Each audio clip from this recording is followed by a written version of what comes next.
by saying nay. The motion to approve the published agenda has passed. Public participation. We do not have any public participation this evening. Moving on to the district administrator's report, Dr. Miller. Yeah, thank you. I have two items tonight. The first one is we just want to congratulate our Holmen DECA team for their performance at the district competition that took place on January 7th. With 31 students competing, 81% of them received recognition for their outstanding achievements. And in addition, 29 students are qualified for the state DECA conference, which will be held February 26th in Lake Geneva. So congratulations to all those students. We have a great program, and thank you to those advisors and teachers for helping those students accomplish those goals. And then also, I just have to do a shout out to our band. They went down to Florida and performed in the ReliaQuest Bowl game, and they pretty much swept with awards there. They swept the parade competition, took second in the field show, and earned a silver award in concert band. I had the honor of spending some time with them, and they were looking for people to help bring their awards home because they had so much metal they couldn't fit it on the bus. So that was fun to see that, and all the smiles from all those students for such a great accomplishment. Okay, thank you. Moving on to recognition and thank yous, Dr. Mueller. Yeah, two recognitions this week. One is a National Board Certified Teachers. Just want to take time. We have 14 teachers employed currently that have their National Board certification. This is not an easy task. It takes a lot of time and dedication, and we're just so proud that they take that opportunity and further grow in their development to do what's best for our students. So with that, I just want to quickly Sue Osovich, Tracy Dubkowski, Teresa Eriksmoen, Heather Franzini, Robin George, Ann Hagel, Jody Hoscheit, Erica Kohlmeyer, Deborah Lowenhagen, Jamie Meidel, Tim Reynes, Jerry Stoffer, Diana Stratton, and Lynn Wilson. We thank them for their service. And then also we have National School Counseling Week coming up, February 6th through the 10th. This week focuses attention on the unique contributions of our school counselors in the district and nationwide. We definitely want to thank them for their commitment in helping our students not only explore their abilities, strengths, interests, and talents, but definitely thank them for all the time and efforts they put into for our students, and especially with our students' mental health. They are many times just a listening ear for our students and at the time they need it. So we definitely appreciate them, and we'll be doing more highlights of them during that week on our social media. So watch for pictures and recognition there. So thank you to our counselors. All right. Thank you, Dr. Mueller. Moving on to reports and discussion. Item 9.1. We welcome Brett Helixrud of the Dave and Barb Scogan Boys and Girls Club to report on the And staff. continued partnership of the BGC at School District of Holmen. And staff, you can come on up. We love to meet you. Each got our own. Yeah. Come on up. We might do like a musical. Nah, I think we'll do like musical chairs. Okay. Or you can kind of hang out. Do we have to talk to the mic, or just can we stand here? Is that good? Or do you want us to talk in the mic? Talk in the mic? Yeah, please. Okay. Sorry. And actually, someone can sit in that chair next. Okay. There's a mic there too, and you can rotate around. However you want to do it. No, nobody. Okay. All right. Okay. So I'm Brett Gullickshire. I am the operations director for the Holmen and West Salem area. Joining me is Jackie Watchery. She's the area director here and at the Dave and Barb Scogan for the Holmen area. Emily Jensrud, she's the education director, and Keontae Mack, our teen director. So kind of brought everybody to kind of give a little update of each of our programs and kind of what we have going on. So just organizational update just for Boys and Girls Club of Greater La Crosse, some of the things that we're focusing on this next year. Mental health is a big thing for Boys and Girls Club. So we just currently last week in the news, maybe you saw it, Laquita Becker was hired as our behavioral health youth and family services director. So that's through Mayo. We've had youth and family services staff within our buildings last couple of years, but now we actually have a director that's going to lead that program. So we had a person that was splitting time between our Scogan Club and our West Salem Boys and Girls Club. So we're looking to fill that role. And once that happens, it'll be a split role. But it's just another resource for kids to be able to talk to after school. So to be able to have that kind of that one-on-one check-in, things that maybe we can't do as Boys and Girls Club staff just because of regulations and things, that this would be a really intentional kind of having a caseload working with those kids and working with the school district and counselors, really focusing on those kids that might need some extra support after school. Another big focus for ours this year is our workforce development. So this would be an opportunity for Holmen area youth that are interested in, for kids that maybe 4-year school is not for them, or maybe even 2-year school, maybe they're looking at a trade. So it kind of encompasses all of that and what we're focusing on. So we're looking at a capital project to add on to our Erickson Boys and Girls Club, where it would be a workforce development kind of building where different companies, different schools can come in and teach classes, trade skills, all sorts of different things. It's kind of wide open right now. We're still working through all that kind of stuff, but we're really excited about that and the opportunities it will prevent for youth and not just in Holmen, but for La Crosse County, essentially. It'll be open to everybody. And then lastly, I need to give a big shout out to the Holmen School District, Dr. Mueller, Julie and Jill, her leadership team, and the school board. So Onalaska kind of saw our success here in Holmen, and we're going to be adding our 9th Boys and Girls Club in the Onalaska School District, hopefully in the next 2 years. So we're still working through agreements and things and what that's going to look like. But we'll have a 9th Boys and Girls Club in Onalaska, which is really exciting. Kind of Boys and Girls Club is kind of like in the whole county now. So really being able to share resources and do collaborations with all the different communities is going to be really great here in the next couple of years. And the last two things I kind of have is just some highlights just for Boys and Girls Club for La Crosse. That top picture there is when we did our big summer event, our summer showdown. So we had all the Boys and Girls Club members. We kind of competed in like an Olympics. So that's our Skogan team that we brought. I've told this story to a couple of you before, but we really kind of pumped the kids up, and we were like, this is a competition. Next thing I know, they got eye black on, and they're like, yeah, doing chants and stuff. So we maybe pumped them up a little bit too much, but it was really fun. Kids really had a good time. And then we had the opportunity to take 6 Holmen middle schoolers this last year to Washington, D.C. This is an opportunity that Boys and Girls Club has kind of had last few years, so it's every other year type of thing. So we ended up taking 30 kids throughout La Crosse County. So 6 of our members got to go to D.C. with Emily and see the nation's capital and kind of do a tour and see everything. So that's an opportunity for Holmen youth that we provide as well. So I'm going to go to the next slide. Yeah, and that was Jackie. Okay, hi, I'm Jackie Watry. I'm the Holmen Area Director. So I can go over some of the day-to-day things that we do.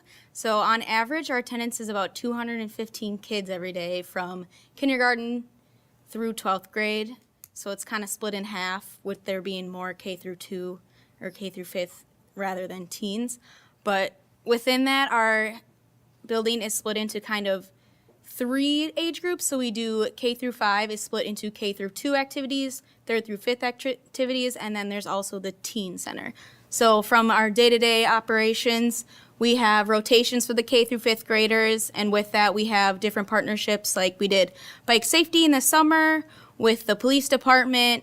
We have Ruth from the library that comes and reads every non-school day. We've done different activities with Kevin's Legacy Foundation, so they just recently came in and they made holiday cards with the kids. And then we also are a part of the Read to Rover program, so animals that are certified therapy animals come in and they read with the kids and they have the opportunity to read with them. So within our after school program as well, we have clubs that we do. So right now for our K through 5th program, on Tuesdays and Thursdays we run clubs every day. So we do a cooking club, video game club. They really like basketball club because a lot of the kids in the Holmen community do basketball. So that's super exciting. And then what's different in our summer program is we do a lot of field trips. So we go to Perot, we go to Myrick Park, we go to Train Park a few different times. And then something cool that we did this past summer was we did pen pals with the West Salem Club. So at the end of their pen pal journey, some of the West Salem kids came to the Skogan Club, so they got to see a new club, and then they got to meet their pen pals, and they had a pizza party, so that was super exciting. So we plan on doing that again.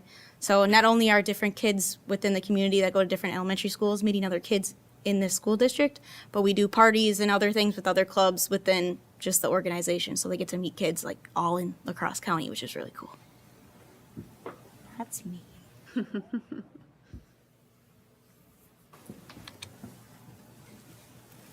Hi, I'm Emily Jensrud. I'm the Education Director at the Skogan Boys and Girls Club.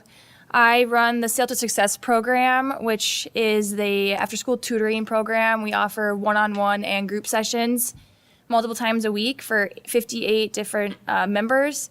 It's broken out there: 2 kindergartners, 4 first graders, 14 second graders, 10 third graders, 8 fourth graders, 11 fifth graders, and 9 teens.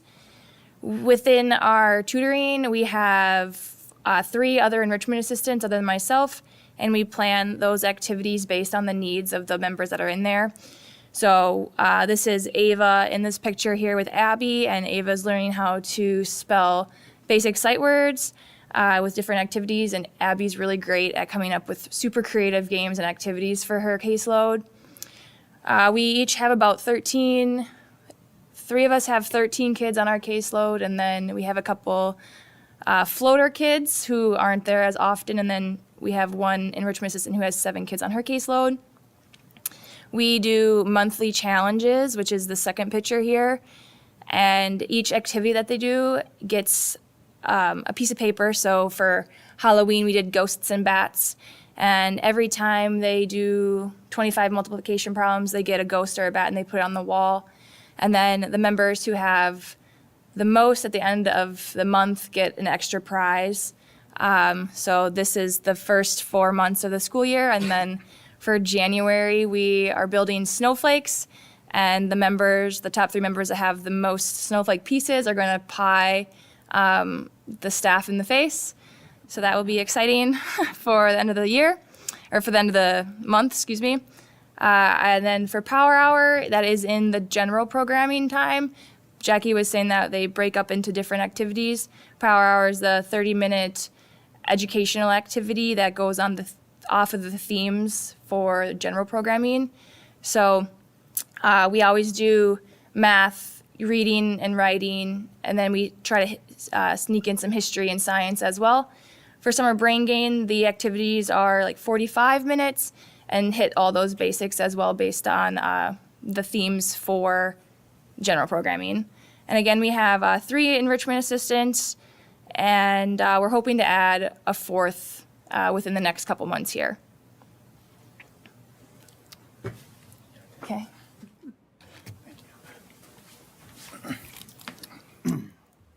My name is Keontae Mack. I'm the teen director at the Boys and Girls Club here. So I'm typically running the teen center, and we typically average about 80 members a day. It can be a little bit less, a little bit higher, just depending upon the day. And all the stuff that they can do is so the teen center is filled with ping pong table, pool table, darts. We have a computer lab as well, video games, Xbox and Nintendo. And we also have a movie room and a music room as well, which has Dance Dance Revolution and Guitar Hero. And then we also have the gym that is available to them as well. So typically kids are playing basketball, or on Wednesdays we'll set up the volleyball nets and they can do volleyball for most of the day, and dodgeball as well. We also offer a career launch program to teens that are 8th grade and up, just to help them prepare for life after high school, start thinking about jobs, applications, things like that, just to get them prepared for life after high school. And also doesn't touch on this, but we're also able to do a lot more field trips in the summer, which is pretty cool. We get to do a lot of fun field trips, such as we got to go to a Brewers game, and where did we go? Mount Olympus, thank you. We went to Mount Olympus, which all the kids love. They were begging to go back, so that's something we'll definitely continue to be doing in the summer. And just the last slide, just pictures. I like to show pictures, and just a thank you. So some of these, just to explain a little bit. So we do a guitar lessons. So that's the kids. It's through Dave's Guitar, and they stay with the lessons. They actually get awarded a guitar at the end. So that's pretty cool. I think we've handed out 2 or 3 guitars now with kids that have stuck with the program.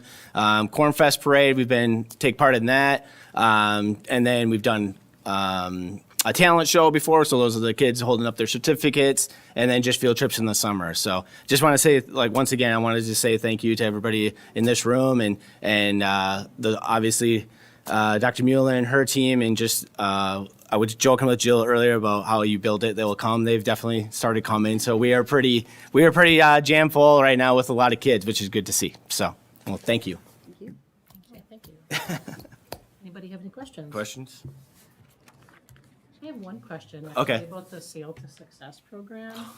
So, like, what is the selection process for those that you tutor? Is it just parental request, or is it based on score, like grades at school, and those that are struggling, or how We- is it determined?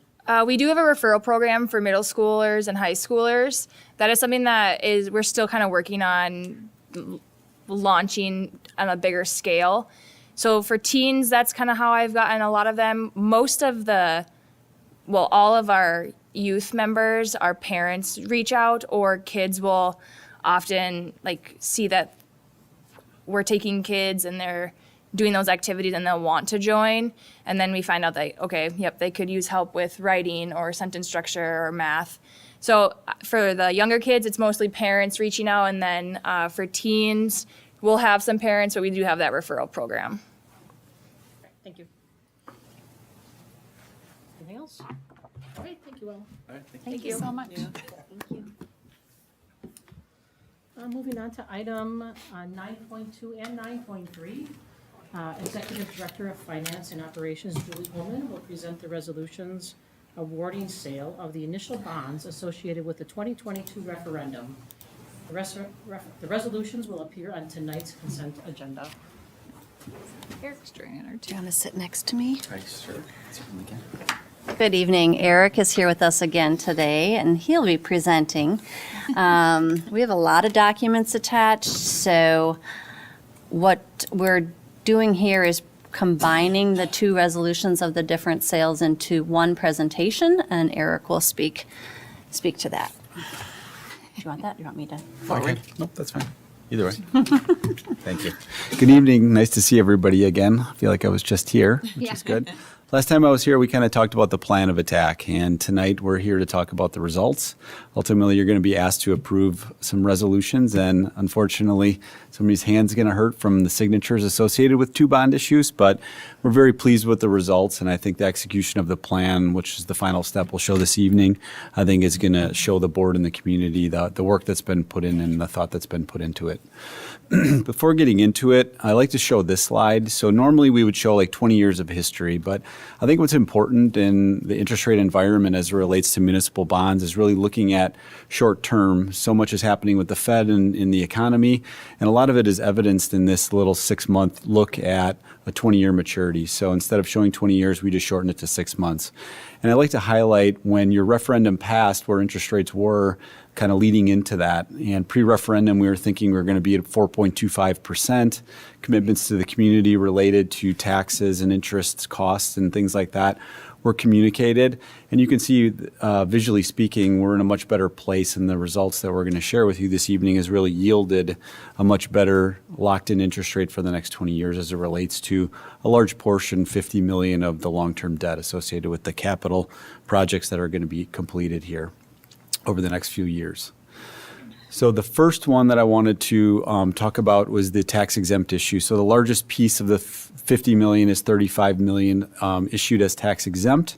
We're very pleased with the number of responses we got this morning at 10 a.m. when we went out to market. 7 is very high. Late 2022, we were seeing 2s and 4s, maybe 3s mixed in there in terms of respondents. So this is really showing us that demand is high for municipal paper. Another key indicator for us, probably digging into the weeds too much, is we look at the second place. So Citigroup is the recommendation at a 368. The next closest bid, JP Morgan, was very close at 369. So that tells us that the market is really paying attention to credits, and it's a very tight spread, we call that, which is a key indicator that the district is getting a good deal on that specific day. Running through a little bit more detail that I think it's important to understand. So this is tax exempt, as we talked about. The money will be deposited on February 13th. Maturities are April 1, 2030 to 2042. That's a key component that I'll talk about because we're going to pay off the taxable higher interest first, which we talked about in December. And the last piece I wanted to highlight is the call date. So a call date allows the school district to refund if the opportunity exists to lower interest rate exposure, or without penalty, pay investors back if they do have cash on hand, for example. Maybe highly unlikely, but the school district is defeased in the past. So it's a very short call for 20-year debt at 7 years. So we're happy that we got a very good interest rate and have a very aggressive approach to a call feature. Pre-referendum, it was projected at 4.25%, which I talked about, and we're able to lock in 3.68 for that 20-year debt on the tax-exempt issuance. Shifting to the taxable issue, we're again very happy. We got even more responses on the taxable issuance. Very tight spreads again. Recommendation is Robert W. Baird and Company, which is based here in Wisconsin, at a 4.46. It lists 4.44 here. Magic behind it is kind of shift around pars and stuff, so the actual interest rate as it relates to the taxable is actually a 4.67 when you round that up at the bottom there, which is footnoted. Highlights on that, very similar to the tax exempt. It's a smaller issue at $15 million. It is amortized, or principal payments start April 1 of 2024 through 29. So kind of beginning your paying that off quicker. It doesn't have a call feature because it will be paid off in 6 years. So that 7-year call feature was unnecessary. There was no projected interest rate on a taxable issuance, so we kind of have that as NA. But we did think in December, when I go back to that interest rate chart, we were going to be right around 5. We actually had it pegged at a 5.03. So we came in at a 4.47, which we were very happy about from those projections that we talked about last December. This is just, I like to show this because you guys, the school district is rated AA2, which is only 2 notches below the highest credit quality that Moody's has, which is a AAA. So it's definitely something to celebrate long term. I like to take out, since we are going to be issuing more debt, any factors that could lead to an upgrade, which is growing enrollment. If you guys can create kids, of course, that's obviously impossible, but enrollment would be a key indicator, and long-term liability is just kind of driving those down, which we'll continue to talk with Julie about. And then any fund balance usage that would be out of the ordinary, which I don't think is necessarily planned, could be a downgrade opportunity, or any long-term liability increases that they're not aware of. So they're aware of the full scope of the capital referendum, so that's not to worry about. Just things to monitor as, again, we're going to be issuing another portion of debt. Then the smallest slide of the evening. So 15 and 35 million are locked in. The 24,750 is still slated for 2025 at this point, dependent upon the cash flow. Yep. So all your new referendum debt kind of is laid out here inside the box. And the last thing I would highlight, which we talked about last time, is we're really focused on the short term, managing a flat levy and then creating a drop for any potential future needs of the school district and boards at that point in time. So it's very, not unique, but very normal for us to do that, where we, again, peg a flat levy and then allow it to drop and amortize principal after that to create opportunities for any operational needs or capital needs at that point in time in the future. With that, happy to answer any questions that the board may have. Any questions? So the resolutions were updated in your board documents this afternoon when we received them from Quarles and Brady, as well as this presentation is also in your board documents. And Stacy has the paperwork for signatures by Jennifer and Brian later this evening. Thank you. Sounds good. Thank you. Okay, moving on to item 9.4. Julie will now present the preliminary budget forecast variables for reports only. These items will not appear on a consent agenda.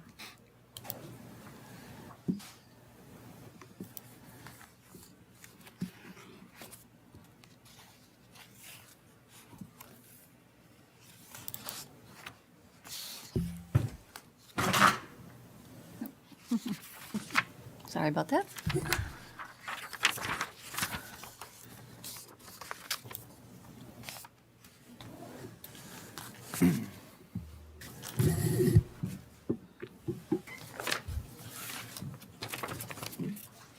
All right. Next up is forecasting expenditure and revenue variables for our 5-year forecast. This is something we do every year, sharing with the board the various variables that we're using to develop a revised 5-year forecast and to start building our 23-24 budget for the year. So we just go through, I want to remind you, this is for planning purposes only. We don't know what the state's going to do, so you'll probably hear me say that a few times this evening. And if you were in attendance last week at the WASB convention, you probably know there's a lot of questions around what's going to happen here for the July 1 and the biennium decisions in the state of Wisconsin. So again, I'm presenting to you budget variables to use in the forecast model and the development of the 23-24 budget. Recurring variables that tend to have the most impact in the budget from year to year are included in this presentation. There are some, this is a template, so there are some line items that we don't use here in Holmen. So if you see blank spaces there, that's the reason for that. And then a copy of an issue paper, the variables and enrollment input data have also been provided in your board folder. I'll begin with the expenditures, and we will be focusing primarily on the general fund, our largest operational fund, or Fund 10, we call it. Starting with expenditures, because those have the most variability and the biggest impact right now. The July 1, we'll start with salary and benefits at the top. And for your information, the July 1, 2023 Consumer Price Index Urban was posted last week at 8%. It's not surprising with our current economy and the CPI, but it is very high, very high. It'll be very difficult for most school districts in the state of Wisconsin to reach this level of sustainable base wage increase without support from the state legislature on the revenue limit per pupil categorical aid, and the special education reimbursement percentage. As a reminder, last January, the school board in Holmen did approve a kind of unprecedented January 1 increase as a way to help retain our employees as we began to come out of the pandemic and to also attract new employees. And we needed to be very competitive in our in this employment environment. This increase was compounded with the July 1, 22 base wage increases, educators receiving on average an increase with both base wage plus supplemental of over 11% on average, while hourly and administrative employees received 4.7% to base wage. So the recommendation for forecasting is a 2% increase across the 5 years. This is conservative. This is appears low. Again, I just reminded you of what last year's actuals were for July 1 of 22 through June 30th of 23. Please know that I create lots of scenarios. I think I already have like 10 started based on what we think the state might do or not do, what we think enrollment might do or not do, and then with that adjust things like wages to kind of fit into those scenarios. But for the purpose of the board communication, currently using a 2% increase for regular staff. And then moving on to substitute employee wages. As a reminder, in the School District of Holmen, our teacher substitutes and our educational assistant substitutes are actually a contracted service. So we'll see that down below. This second line item is our employed, meaning they go through payroll substitutes, so bus drivers and cooks, custodians, administrative assistants, those that we employ directly and pay through payroll. We typically look at the substitute pay schedule every couple of years. That's why you see 2% every other year in here. Last increase was in 2021, so estimating that we will need to increase this in 23-24, potentially when looking at our comparability across our local peers to make sure that we're competitive in our substitute wages. Next up is the Social Security and Medicare, also known as FICA. This has been 7.65% since I started in this industry and probably before then, and so that's the variable we use across the board. And followed by the Wisconsin Retirement System, just increased to 6.8 on January 1st of 2023, and so I've left that at 6.8 until we hear otherwise. That's going to be determined by the WRS and based on how that pool of retirement investment is doing in the current economy. And so if they're doing really, really well, these rates tend to go down a little bit. They don't need to pull in as much contribution. And if there's a lot of draw on the retirement fund or the economy's not doing very good for those investments, then they will increase, which is what happened January 1st, in my opinion. So 6.8 across the board. Again, that's adjusted in January of each year. And of course, not on the fiscal year, but on the calendar year, but we keep an eye on that and adjust accordingly. Next up is the health insurance increase input variable. 5% might be kind of high. I really don't know. We've met with our agent at the insurance center and started our work for February, where we bring the board our renewal plan. It will not renew until July 1, and we don't have, because it's on a July 1, June 30th basis, we don't have utilization yet to date to see how our group is running, how we're doing for utilization based on premiums paid. So in February, we might have a little bit more information on our plan year to date and can adjust accordingly. And then usually in April, early May, we bring back the actual renewal for the July 1 change. I feel like we need to be conservative. We've been able to negotiate a lower increase. Last year, I believe it was supposed to be 4, and we negotiated it down to 2 without having any major plan changes. So that's something that we engage in every spring. I just know that there are other entities that are seeing really large increases, and so we started with the 5%, and you can see reducing it down to 3 for the years after. And so again, we will share a lot of more information on health insurance and what we're looking for at the February board meeting. For dental insurance, we've used a straight 2% across the board. This is a pretty typical input variable for dental insurance that we've used historically. Next, we move on to non-salary and benefit expenditures that have major impacts within our general fund budget. So the first line item there is the contracted teacher substitutes. This does also include our education assistants. And we, just as with our substitute wages, we typically see about an every other year increase. This is contracted, so it is dependent on teachers on call, but also looking at what are other districts in our area paying their substitutes for teaching, and are we able to attract those to our district, so we have to stay competitive with our daily rates for substitutes.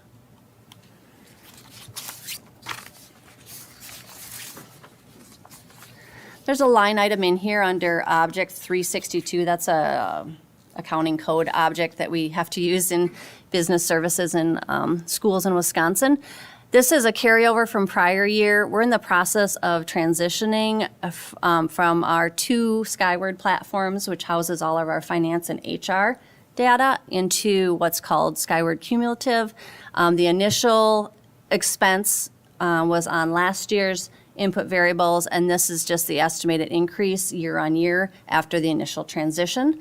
So we currently have 2 platforms. We're moving to 1. There's a $12,000, might have that number wrong, sorry, cost to do the transition with all their support, and then there's small increases afterwards, which is normal with software licensure. So left that in there just so you can see that we do know of that change coming forward. For the open enrollment transfer, again, this is the expenditure side of open enrollment. So for our students who are residents of the School District of Holmen and choose to open enroll to other districts, that dollar amount that goes with them to the other public school in the state of Wisconsin is dictated in statute and by the legislature. So in order to put in an input variable, I've looked at the last several years, and the year-on-year change has been about 0.5%. So that's why you're seeing 0.5% for that. We do not have debt service in the general fund, so I'll move down to the utilities assumption. So we've seen significant increases in gas and electric over the last year. I'm sure you've also felt that in your gas tank and in your heating bills. And so using some resources from various U.S. public power and electric cooperative outlooks for 2023, as well as the U.S. Energy Information Administration, projecting about 5% increase 23 to 24 in gas and electric. And then hopefully things are better in the economy and some of these rates for utilities start to come down. I hope it's before then, but you'll see kind of 0.5% year on year from there out. And then water and sewage, we typically use around 2% per year on an increase estimate. Next up is the district liability, property, and workers' compensation insurances, so our risk management. For liability, about 1% year on year. District property, you'll see in the second year of the forecast, about a 5% increase. I'm trying to take in the increase in the addition to the middle school and the addition to Evergreen. That's part of our referendum that just passed, so we will definitely have some more square footage to cover within our property. And then it should hopefully level back off, down back to a 1% year on year, as long as we keep our claims at a minimum. So workers' compensation is a percentage of wages. So if we're predicting 2% on wages, we can kind of assume that we're going to have increase in our premiums for workers' comp. It might be higher than this just because we've had a tough year. So our experience mod we project will be going up next year, and that a challenging year carries with you for 3 years. 3 years? And so that we'll have to hang on to. So we're really trying to increase our education for safety again and remind people, to be careful in the ice and the snow and all the other sorts of things that we see in accidents among our employees, trying to keep them safe. But we do anticipate maybe next year if our mod goes up, then we'll see an increase in the premium that might exceed just basically increasing it on wage, percentage of wage. For Fund 27, which is our special education fund, we pretty much use the same variables that impact the general fund, most specifically for wages and benefits, and then contracted subs would receive the same daily rate of pay as anyone who's substituting within our general fund. On the top of page 2, we have a little bit more in the expenditure area. This is the Fund 50, which is food service. Wage and benefit increases will also be applied the same as the general and special education funds identified earlier. The 5-year forecast is primarily used to project the general fund. Our Director of School Nutrition, Mike Gasper, he helps to identify the assumptions impacting food service revenue and expenditures, which has been pretty tricky the last few years. And he will be monitoring the school nutrition budget. So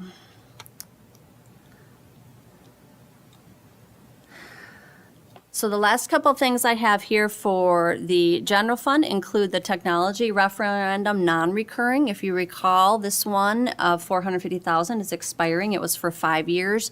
And so that one we will collect on through the levy through the 23-24 school year.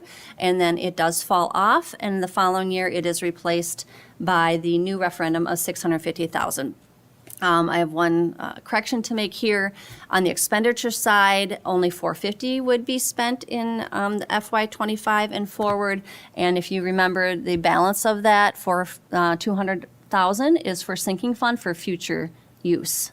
And so the expenditure side should, even though we're getting $650 in levy revenue, only $450 would be budgeted for those years.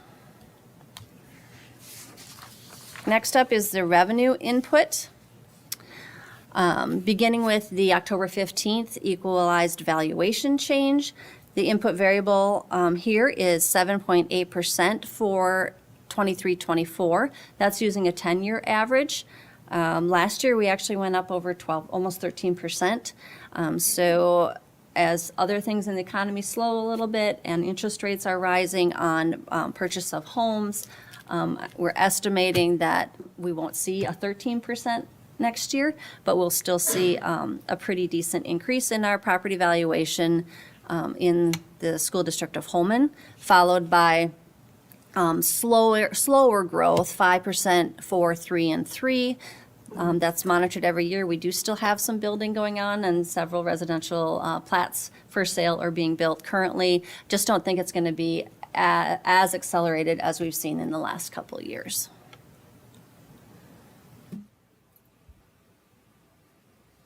So So the increases in the revenue limit are tied to the increases in our 3-year average membership and any potential increase we would see at the state level. Again, a reminder that the state legislature did not increase the per pupil amount on the revenue limit in 21-22 or 22-23. The input variable is being held flat in the forecast model with additional scenarios calculated with conservative increases. So I do look at what does the governor say, or what would he like in his proposal, and what are the other parties considering for education increases, and then use those various estimates to try to figure out, well, what might happen. But for the purpose is of an overall forecast, I'm being very conservative, just because I know the history here on the revenue limit, and it hasn't been anywhere near $350 per pupil per year. So just have to forecast conservatively so we can plan around that. The per pupil categorical aid was also frozen and remains at $742 per pupil, and so also projecting that flat at this time, also playing with that, toggling that variable a little bit to see what else could happen there. And then, let's see, due to the Federal Reserve, I do have an area for like interest rates, so we have been seeing greater interest rates on our cash reserves this year, including a need to do a revised budget for revenue for you coming up in the third quarter. They've been raising rates since we adopted the budget in the fall, and so we've been seeing a little bit more money on interest revenue, which is great. So projecting that to be between 3% and 4% on our cash reserves for next year. Investments are conservative in line with policy and state statute, so we can't go out and get like extreme interest rate returns. We need to keep most of our funds liquid, and then within conservative investments to retain principal there. So in regards to the levy assumptions, the 450, so now we're on the revenue side, the 450 non-recurring operational referendum for technology will come in one more year for 23-24, and then that one drops off. And then the next line item you see here is the 650 coming on the levy, and that is recurring. And so each year from here on out, it just becomes part of our authority to levy in our general fund. In Fund 80, which is our community service fund, we've been levying typically around $100,000. That was underspent in our initial relationship with the Boys and Girls Club as they were developing their programming through the pandemic and finally opening their doors to our students. As those programs expand, I anticipate that we will probably need to support them a little more, and so we'll have those discussions as we go forward in each November when you certify the levy. And finally, at the bottom is the special education reimbursement percentage, holding that flat at approximately 30%. So unless the state increases that amount of money, this actually could go down in percentage as costs go up because it's like some certain amount. So the higher the district's costs that are being submitted to the state, the lower the proration would be on reimbursement for those costs. So we really hope that there's a change there as well through this next biennium. Any questions on the variables for building budget? Okay, questions? Just thank you for stressing that this is a conservative approach, and what you're projecting doesn't mean what's gonna end up being in the end, so as we Right. learn more. There's too much unknown right now, so. Yeah, great, appreciate that. Great, thank you, Julie. All right, which one you want? Item 9.5, Melissa Gates will now present an update to the employee handbook, which will appear on tonight's consent agenda. Good evening. Oops, wrong one. So the language I'm bringing forward tonight for recommendation is in relation to our educators and compensating them for subbing for us during their preparation periods. So filling our teacher absences on a daily basis continues to be an issue, not only in Holmen, but seems to be a nationwide concern. And we continue to seek assistance from our educators, who are our permanent staff, for their help and when we have vacancies that are unfilled during the school day. This takes away their preparation period, time when they are preparing for their classroom for the next day or the future or other expectations that their administrators have given them. We currently do not compensate them for that time. They do that on a voluntary basis. So looking to add this language to provide them a little bit of payment for their time to give that period up during the day when we seek their help. So this language would not have a budgetary impact because how we've calculated it, it essentially pays the $140 a day for what we would normally pay a substitute to come in. It just reassigns those dollars to our educators who are helping out. So there's not an increase in any district costs for adding this language. And it would become permanent language. Our neighboring districts already have similar language, so this would just align us closer to our neighbors as well. I think that's it. Any questions? All right, this would go into effect essentially tomorrow, right away, if approved this evening, so. I do have one question, Jennifer. Yeah. Do you know how this does compare with other districts that are neighboring? It's hard to compare. I can break it down. I think they pay it more on an hourly basis, so ours breaks it out. Like a block would be a 90-minute block period or $17.50 per period. I want to say some of them were pretty close, around $18 an hour. So I would have to go back and look. I did not compare. I didn't put the dollars in as to be in alignment with the other districts, but put it in as no cost impact to Holmen. Okay, any other questions? All right, thanks, Melissa. Yep. Okay, moving on to the consent agenda. For the consent agenda, the board has been furnished with background materials on each item or has discussed it at a previous meeting. These will be acted upon with one vote without discussion. If a board member wants to discuss any item, it will be pulled out of the consent agenda and will be voted on separately. Does Brian need to pull out employee handbook language? Yeah, I forgot to bring that up because that could affect his wife's compensation. Yeah, it is 10.6 on the. Item 10.6, Brian? Oh, yep, okay. So yes, I would like to pull out Sorry. 10.6. Okay. Brian Mopat has asked for item 10.6 to be pulled from the consent agenda and voted on separately. Anything else? Anybody else? Okay, so I would entertain a motion to approve the consent agenda with the exception of item 10.6 as provided. So moved. Okay, motion by Chris. Second. Seconded by Barb. Is there any discussion? Hearing none, all those in favor of approving the consent agenda with the exception of item 10.6, please signify by saying aye. Aye. Those opposed, please signify by saying nay. Motion passes. All right, moving on to item 10.6. Do we have a motion to approve the employee handbook language presented? So move. All right, Bridget has moved, I will second. and Chris has seconded. For the motion to approve the employee handbook language as presented. Is there any discussion?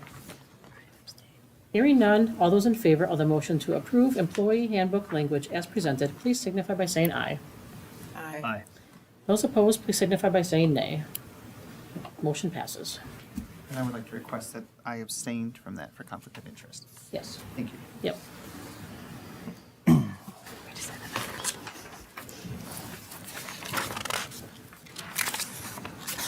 Right, moving on to the board debrief.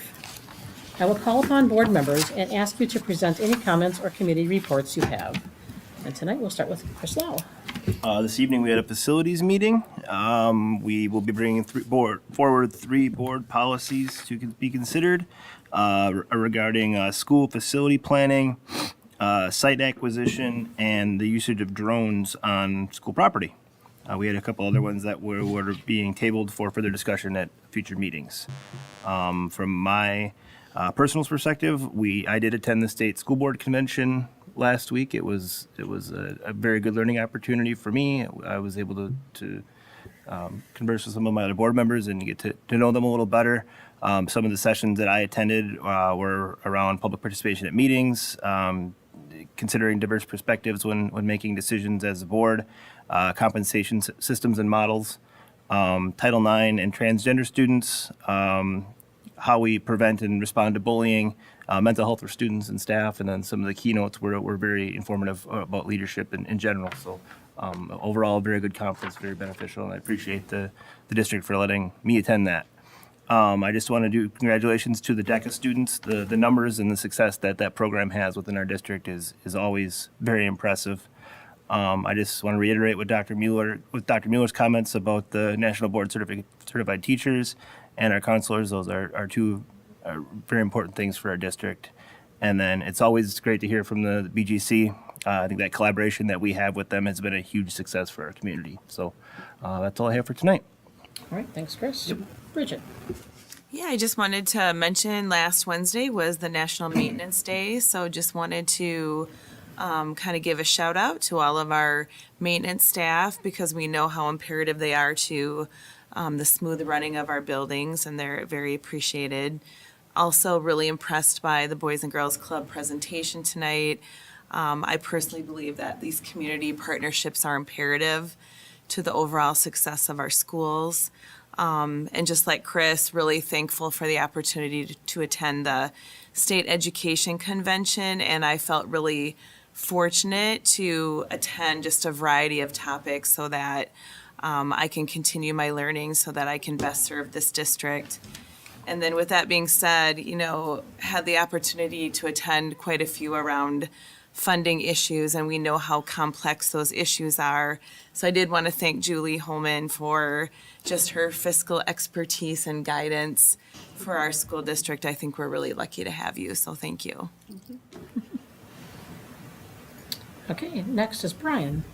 Last week, we had our Student Achievement and Learning Committee meeting. We are forwarding 9 policies for the board for them to look at for first reading. Number 5460 is one that we just want to bring to your attention. It's about graduation requirements. We didn't change the overall credits that students need in order to graduate, but instead we removed computer application from the course requirements. I mean, we have digital natives that are coming up, so the course really isn't needed. And then just to give students more agency and choice for what courses they select, we took 0.5 credit away from PE. And so really what we did is we took those 2.5s, so it's 1, and we went from 8 elective credits to 9 elective credits. So it's the same amount that they need in order to graduate, but we're just really allowing more flexibility within the schedules. Okay. All right, thanks, Brian. Barb. I would also like to extend that thank you and recognition to our National Board Certified Teachers because of the extra work that goes into getting that certification. I was also able to attend the State Education Conference. Same thing that Bridget said, Julie, I learned so much more into what you go through every year. Another interesting piece of the school finance is the impacts that the funding is having on achievement scores, and so that was also interesting to learn. I also spent time in regards to trust and community engagement. Seemed to be an overall theme of the conference, and I think that what we're seeing is we are doing a pretty good job here at Holmen, but there are some brought back some tools that we may be able to use in the future. Okay. Thank you, Barb. Alan? Yeah, I'd just like to echo the congratulations to DECA. I know it's a very big program at our school, and they work hard, and there are a lot of really intelligent kids in that. And the same congratulations band. They really enjoyed that trip down to Florida, really worked hard for that. I know they were practicing really hard for that, and it paid off in all their achievements with that. Finals obviously just finished up, and we're getting ready to start up the second semester. This weekend, the boys wrestling took first place at the Sparta tournament 2 days ago, I want to say. And then earlier that week, the boys hockey, they won conference championship. They're officially the champions of the conference, which hasn't happened in a hot second, so that's always a good thing to see. But besides that, just also want to echo the thank you to all of those National Board Certified teachers. I haven't had the pleasure of being in all their classes, but I've heard great things about all of them. And so it's always good to see them putting in that extra work, and it shows in their classroom time. And then the thank you to the Boys and Girls Club. It's really important to be working with the community, not just inside of our schools, but outside of it. Okay, thank you, Alan. I would also like to recognize all our outstanding staff in the district who hold or are seeking their national board certification. Thank you so much for all your extra efforts and being here in Holmen. We really appreciate you. I too attended the convention. It was my first convention. I really enjoyed it, and I learned a lot. Some of the sessions I went to were winning at culture rather than losing to politics, district level budget outlook, the fiscal cliff ahead, Title IX and transgender students, and equity in funding within your school district. So I learned a lot there. I also had the opportunity and honors of sitting on the WASB Delegate Assembly. So the Delegate Assembly is made up of one representative from each school district in the state of Wisconsin, and they come together once a year in January to vote on changes and resolutions to legislative, needs. So as the Holmen's representative, I voted on policies that will guide the association's legislative agenda. So now they can go to the state and fight for those decisions. Decisions reached by the Delegate Assembly help set up the statewide education agenda. So the voting period was supposed to be about 2 hours. I was there for 4, and we didn't finish voting because we lost quorum after 4 hours. So those things that were not voted on will now wait until next January, since the Delegate Assembly only meets once a year. So there were a lot of comments and discussion and opinions and amendments to the resolutions as I sat there. So it's something every board member needs to experience. So just to go through that. So, and lastly, I guess what was really impactful to me was one of the keynote speakers, David Horsager, on the 8 pillars of trust. So I thought it was, he really held our attention. Those 8 pillars of trust included clarity, compassion, character, competency, commitment, connection, contribution, and consistency. And he did a really good job, and that was an impactful presentation. So, okay, that's my committee report. We'll move on to item 11.3, the school board committee written reports. The board has been provided with the notes from the November 16th Personnel and Governance Committee and the December 19th Subcommittee meetings, so please look those over. Our upcoming board meeting schedule, we have our 2 meetings in February will take place on February 13th and the 27th, and then our first meeting in March will take place on March 13th. Moving on to policies and administrative rules, the board has been provided with the following. There are 3 administrative rules that will be discussed at upcoming committee meetings, so please take a look at those. We also have 14 policies for first reading from the SELC committee and the Personnel and Governance Committee. If these policies become effective or passed, they'll become effective on July 1st of 23. So please provide any comments back if you see anything of concern on those. And tonight we are moving into closed session. So I'm going to now ask Board Clerk Brian Wopat to read the motion to move us to closed session. All right, be it resolved that the Board of Education hereby moves to adjourn into closed session pursuant to Wisconsin Statute 19.851C, considering employment, promotion, compensation, or performance evaluation of any public employee over which the governmental body has jurisdiction or exercises responsibility. In this case, analysis of compensation for district positions, including individual employees. Roll call vote. Chris Lau. Yes. Bridget Todd Robbins. Yes. Brian Wopat, yes. Barb Wench. Yes. Alan Fox. Oh, nope. Jennifer Deek. Yes. Maggie Smith. And Gary Dunlap. Yep, they're excused. Okay. We'll take a 5-minute Yep, break. we'll take a 5-minute break. Once the room clears, I think we're gonna set up